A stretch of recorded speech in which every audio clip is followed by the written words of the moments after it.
For today's video, nakabili ako ng boneless bangus bellies Alpha Mart at gagawin ko pala itong pinaputok na bangus.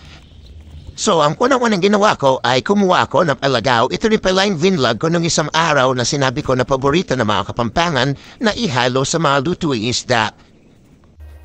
At naghiwa na ako ng kamatis at sibuyas dahil ito yung ilalagay natin sa ating pinaputok na bangus.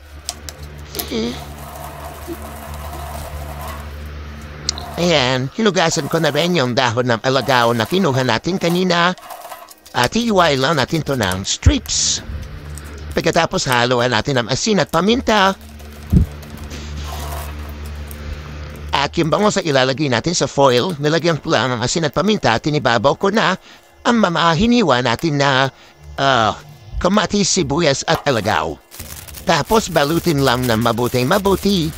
Pati yung mama side, balutin niya ng ganyan para hindi tumulo yung kanyang juice pag niluluto na. At sa air fryer ko pala diluto ito. Yung maximum heat at 30 minutes. At habang hinihintay natin yon, gumawa na rin ako ng sausawan na toyo mansi with chili.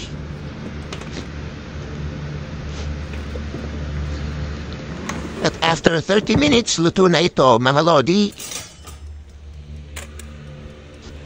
At ito, bubuksan natin. Tignan nyo kung gaano kaganda yung itsura, mga lodi.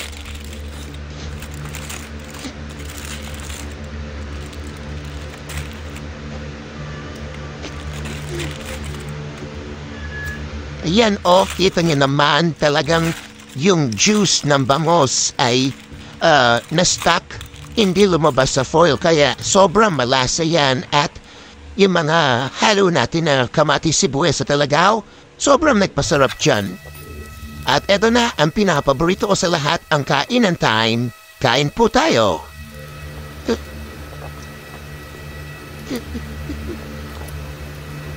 Grabe, sobrang sarap. Yun palang ulam na nasa gitna, nasa silver na tray.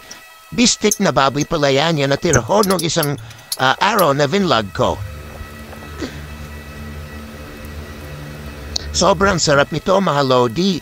Kung mahilig kayo sa pinaputok na bangus, tapos may air fryer kayo, ganito na lang din ang gawin nyo dahil mas masarap pa to kaysa sa actual na bangus.